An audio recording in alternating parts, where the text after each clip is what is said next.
මේ වීඩියෝ එකෙන් කතා කරන්නේ Selinco Holdings PLC එක ගැන. ඉස්සර Selinco Insurance කියලා කිව්ව කම්පැනි එකම තමයි මේ.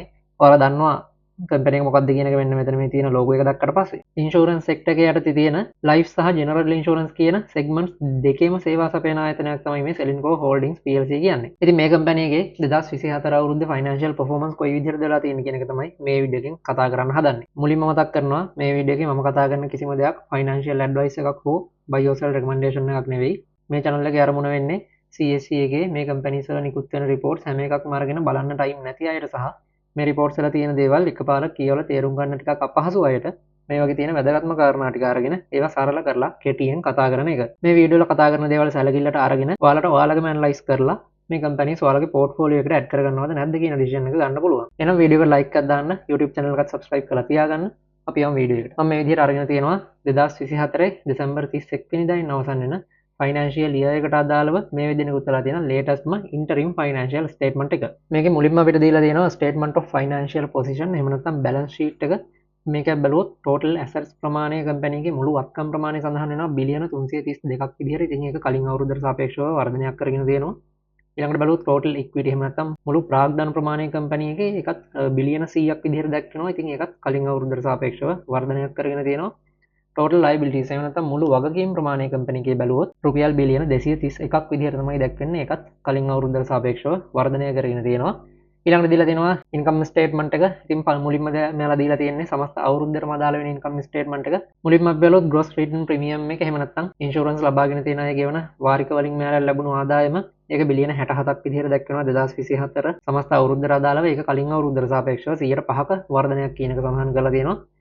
ඊට පස්සේ අපි බැලුවොත් profit before tax එහෙම නැත්නම් බදු ගෙවීමට පෙර ලාභය ඒක බිලියන 14.8ක් විදිහට දක්වනවා. මේක කලින් අවුරුද්දට සාපේක්ෂව 101ක අඩුවීමක් විදිහට තමයි පෙන්වන්නේ. profit එක බැලුවොත් profit after tax එක එහෙම නැත්නම් බදු ගෙවීමෙන් පසු ලාභය බැලුවොත් බිලියන 10.3ක් විදිහට දක්වනවා. ඒක කලින් අවුරුද්දට සාපේක්ෂව 111ක අඩුවීමක් කියන එක තමයි සඳහන් කරලා තියෙන්නේ. ඉතින් මේකට හේතු වෙලා තියෙන්නේ මෙයාලගේ tax expense එක වර්ධනය වෙලා තියෙනවා 132කින් 2023 අවුරුද්දට සාපේක්ෂව. ඒකත් එක්ක තමයි බදු ගෙවීමෙන් පසු ලාභය මේ විදිහට 111කින් අඩු වෙලා තියෙන්නේ. ඊළඟට අපි බලුවොත් EPS එක එහෙම නැත්නම් earnings per share කොටසක ඉපැයුම අවුරුද්දටම සඳහන් වෙන රුපියල් 358.750ක් විදිහට මේක 2023 අවුරුද්දේ තිබිලා තියෙන රුපියල් 408.766ක් විදිහට අඩුවීමක් තමයි වෙලා තියෙන්නේ. ඊළඟට මෙයාලා දීලා තියෙනවා අන්තිම ක්වාටර් එකට අදාළව ඉන්කම් ස්ටේට්මන්ට් එක. මේකදී බැලුවොත් gross written premium එක නැත්නම් GWP එක බිලියන 17.4ක් විදිහට සඳහන් වෙන්නේ. මේක කලින් අවුරුද්දේ අන්තිම ක්වාටර් එකට සාපේක්ෂව 102ක වැඩිවීමක් කියන එක පෙන්වලා තියෙනවා. අන්තිම ක්වාටර් එකට අදාළව profit before tax එක බදු වීමට පෙර ලාභය බැලුවොත් ඒක බිලියන 4.57ක් විදිහට දක්වනවා. මේක කලින් අවුරුද්දේ අන්තිම ක්වාටර් එකට සාපේක්ෂව 127ක අඩුවීමක්. ඊළඟට profit එක බැලුවොත් අන්තිම ක්වාටර් එකේ බිලියන 2.96ක් විදිහට දක්වනවා. මේක කලින් අවුරුද්දේ අන්තිම ක්වාටර් එකට සාපේක්ෂව 145ක අඩුවීමක් තමයි වෙලා තියෙන්නේ. ඉතින් අපි EPS එක බැලුවොත් අන්තිම ක්වාටර් එකේ EPS එක දක්වනවා රුපියල් 102ක් විදිහට. මේක කලින් අවුරුද්දේ රුපියල් 197ක් විදිහට තමයි තිබිලා තියෙන්නේ. ඉතින් අඩු වෙලා තමයි තියෙන්නේ අන්තිම ක්වාටර් එකේ EPS එක. ඊළඟට අපි බැලුවොත් cash flow statement එක net cash flows from operating activities බිලියන 26.48ක් විදිහට දක්වනවා. මේක කලින් අවුරුද්දට සාපේක්ෂව පොඩි අඩුවීමක් තමයි වාර්තා කරලා තියෙන්නේ. ඊළඟට බලුවොත් investing activities වලට අදාළව net cash flow එක කලින් අවුරුද්දට සාපේක්ෂව පොඩි අඩුවීමක් කියලා තියෙනවා සහ නෙගටිව් වගේ එක පවත්වාගෙන තියෙනවා. ඉතින් ඒ කියන්නේ මෙයාලා තවත් ඉන්වෙස්ට්මන්ට්ස් කරලා තියෙනවා. කලින් අවුරුද්දට වඩා ටිකක් අඩු ප්‍රමාණයකින් තමයි මෙයාලා ඉන්වෙස්ට්මන්ට්ස් කරලා තියෙන්නේ. ඊළඟට බැලුවොත් ෆයිනෑන්සිං ඇක්ටිවිටීස් වලට අදාළව net cash flow එක ඒක කලින් අවුරුද්දේ පොසිටිව් වගයක් තිබිලා තියෙන්නේ. මේ අවුරුද්දේ ඒක නෙගටිව් වගයක් කරගෙන තියෙනවා සහ වර්ධනයක් කරගෙන තියෙනවා. ඉතින් ප්‍රධාන වශයෙන්ම හේතු වෙලා තියෙන්නේ loans ගත්ත ඒවා ගෙවලා තියෙන එක තමයි සඳහන් වෙන්නේ. ඉතින් 2023 අවුරුද්දේ loans ගැනීම තමයි වර්ධනය වෙලා තියෙන්නේ. 2024 අවුරුද්දේ loans ගෙවීම වර්ධනයක් කරගෙන තියෙනවා. ඊළඟට මේ ෆයිනෑන්ෂියල් ස්ටේට්මන්ට් එකට අදාළව notes දීලා තියෙනවා. ඉතින් ඔයාලා මේ කම්පැනි ගැන interest එකක් තියෙනවා නම් වැඩිදුර ඇනලයිස් කරන්න කැමති නම් ඔයාලට පුළුවන් මේ notes කියවලා බලන්න. notes වල පල්ලෙහාට ඉදි දාලා තියෙනවා net asset value එක එහෙම නැත්නම් කොටසක ශුද්ධවත්කම් අගය ඉතින් රුපියල් 3635.88ක් විදිහට තමයි කොටසක ශුද්ධවත්කම් අගය දැක්වෙන්නේ 2024 දෙසැම්බර් 31 වෙනිදාට. මාකට් එකේ ට්‍රේඩ් වෙන ප්‍රයිස් එක බලුවොත් රුපියල් 3488.725කට තමයි මේ වීඩියෝ එක කරන වෙලාවේදී අන්තිමට මාකට් එකේ මේ ෂෙයා එක ක්ලෝස් වෙලා තියෙන්නේ.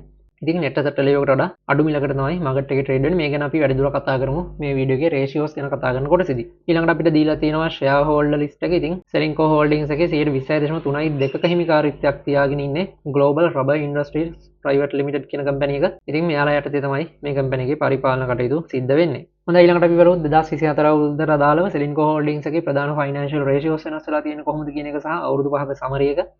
මුලින්ම මම මාකට් එකේ price එක දාගෙන තියෙනවා රුපියල් 3488.25යි. ඉතින් GWP එක නැත්නම් gross written premium එක 2024 අවුරුද්දට දැක්කන්නේ බිලියන 67.4ක් විදියට. මේක 2023 අවුරුද්දේදී වෙලා තියෙන්නේ බිලියන 64.3ක් විදියට වර්ධනය කරගෙන තියෙනවා. EPS එක බලුවොත් 2024 අවුරුද්දේ රුපියල් 358.50යි. 2023 අවුරුද්දේ මේක තිබිලා තියෙන්නේ රුපියල් 408.66ක් විදියට. net asset value එක බලුවොත් රුපියල් 3635ක් විදියට තමයි දැක්කන්නේ. මේක 2023 අවුරුද්දේ අවසන් වෙද්දී තිබිලා තියෙන රුපියල් 3334.45ක් විදියට. ඩිවිඩන්ඩ් එකක් 2024 අවුරුද්ද වෙනුවෙන් මේ වෙනකන් ඩික්ලෙයාර් කරලා නැහැ. ඉදිරියේදී ඩික්ලෙයාර් කරයි කියන එක බලාපොරොත්තු වෙන්න පුළුවන් අපිට. මොකද 2023 අවුරුද්දේ රුපියල් 48ක ඩිවිඩන්ඩ් එකක් දීලා තිනවා සහ හොඳ ඩිවිඩන්ඩ් හිස්ටරි එකක් තියෙන කම්පැනි එකක් තමයි Selenco Holdings කියන්නේ. P ratio එක බලුවොත් 9.73යි. PBV ratio එක බලුවොත් 0.96යි. ඉතින් net asset value එකට ඉතා ආසන්න ගානකට මාකට් එකේ ට්‍රේඩ් වෙන්නේ. debt to equity ratio එක බලුවොත් 230.6යි. dividend yield එකක් සහ dividend payout ratio එකක් ගැන කතා කරන්න පුළුවන් කමක් නැහැ 2024 අවුරුද්දට අදාළව. 2023 අවුරුද්දට අදාළව බලුවොත් dividend payout ratio එක 11.7ක් විදිහට තමයි දැක්කන්නේ. ඉතින් EPS එකෙන් 11.7ක ප්‍රමාණයක් මෙයාලා dividends විදිහට shareholders අතරේ බෙදලා දීලා තියෙනවා. ඉතින් ඒ ප්‍රමාණය 2024 අවුරුද්දේ දෙයි කියන එක අපිට බලාපොරොත්තු වෙන්න පුළුවන්. return on equity ratio එක බලුවොත් 10.26යි. return on assets ratio එක බලුවොත් 3.1ක් විදිහට තමයි දැක්වෙන්නේ 2024 ෆයිනෑන්ෂියල් ඉයර් එකට අදාළව. ඊළඟට අපි බලුවොත් අවුරුදු 5ක් ඇතුළත key indicators කීපයක් වෙනස් වෙලා තියෙන කොයි විදිහටද කියන එක මුලින්ම මම දාගෙන තියෙනවා EPS එක. ඉතින් 2020 රුපියල් 351ක් විදිහට තමයි තිබිලා තියෙන්නේ. මේක 2022 අවුරුද්ද වෙද්දී රුපියල් 478ක් දක්වා වර්ධනය කරගෙන තියෙනවා. 2024 අවුරුද්ද වෙද්දී නැවත රුපියල් 358ක් දක්වා මේක අඩුවීමක් තමයි පෙන්වුම් කරලා තියෙන්නේ. net asset value එක බලුවොත් 2020 අවුරුදු රුපියල් 2313ක් විදිහට තිබිලා තියෙන එක වර්ධනය කරගෙන දෙනවා රුපියල් 3635ක් දක්වා. ඉතින් ලොකු සාපේක්ෂව ලොකු වර්ධනයක් කියන එක පේනවා සහ අවුරුදු 5ෙම එක දිගට net asset value එක වර්ධනය කරගෙන තමයි තියෙන්නේ. ඊළඟට බලුවොත් gross written premium එක general insurance සහ life insurance කියන දෙකටම අදාළව රෝස පාටින් තියෙන්නේ. general insurance segment එක කොළ පාටින් තියෙන life insurance segment එක. ඉතින් general insurance segment එක බලුවොත් 2020 බිලියන 20ක් විදිහට තිබිලා තියෙන එක 2024 වෙද්දී බිලියන 24ක් දක්වා වර්ධනය කරගෙන තියෙනවා.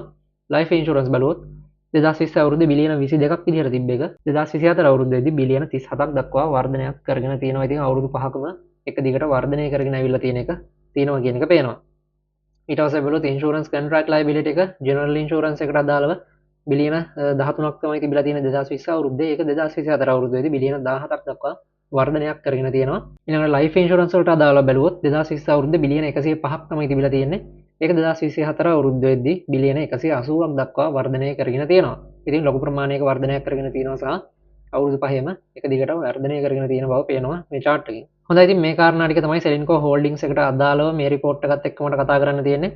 මම හිතනවා වැදගත් වෙන කාරණා හැම එකක්ම මම කතා කරා කියන එක. ඉතින් මේ විදිහටම CSE එකේ list කරලා තියෙන හැම company එකකම financial reports අරගෙන ඒ වගේ financial performance කොයි විදිහටද වෙලා තියෙන්නේ කියන එක මම කතා කරනවා මේ channel එකේ. වීඩියෝ වැදගත් වුණා නම් අනිවාර්යයෙන් වීඩියෝ එකට like එකක් දාන්න සහ YouTube channel එක subscribe කරලා තියාගන්න. මේ විදිහටම තවත් company එකක financial evaluation එකක් එක්ක ඊළඟ වීඩියෝ එකෙන් හම්බෙමු.